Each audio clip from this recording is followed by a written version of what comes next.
Hey Billy, it's Wednesday, and today I am going to talk some psyche things. So today I would like to talk about arousal. Okay, so when I say the word arousal, it is going to mean, okay, like your heart rate picks up, your breathing is shallow, your skin starts to get flushed, that type of arousal, okay? So, when you think of those things, you might think, especially with the word arousal, you might think love.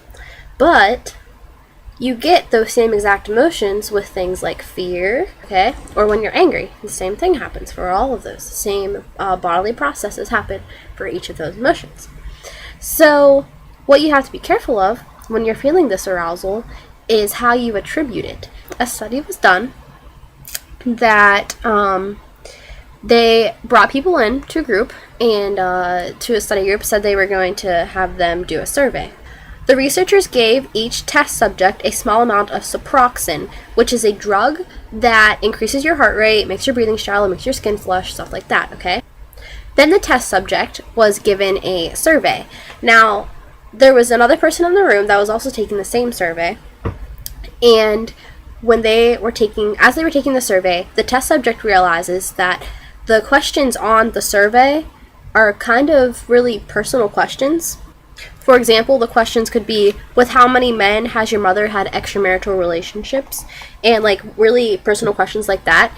And as the survey taker is doing this, he sees the other person, which is like he's in on it, start to become really upset about these questions because they're so personal. And the survey taker himself that drug starts to kick in, and his heart rate increases, his breathing is more shallow, his skin is getting flushed, so he attributes those feelings. He's thinking, wait, maybe I'm angry too because of what I'm feeling this arousal right now, so maybe I'm angry. And in reality, it's just the drug. So I think it's really interesting how we can make judgments like that. For example, if you were to go on a date for the first time or whatever, maybe like a month into a relationship or something, and you decided to go to a haunted house, okay? Fear at that haunted house is going to make this arousal situation happen, but because you are on a date with this other person, you're going to think it's because of them. And a lot of people end up falling in love because of this type of situation, because they're not aware of where their arousal is coming from. And I think it's also interesting to note, I found this very interesting, that we feel the same feelings and the same things happen in our body when we're in love as when we are afraid.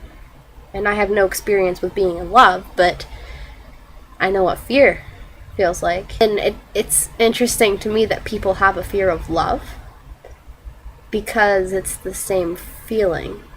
They're like two of the same feelings. So that's very hard for me to wrap my head around. Or even just look at somebody that you like. You start to get butterflies. Your heart starts beating really fast. You kind of don't know what to say. Your breathing gets shallow. You're going to get like flushed in your cheeks. Now think about going on a really scary roller coaster. You get butterflies. Your heart rate starts to pick up. You don't know what to say. Your cheeks start to get flushed. Your breathing is shallow. Same thing happens. And it's really weird. That kind of blows my mind. So let me know what you think about that. And stay golden. I will see you on Friday. Bye.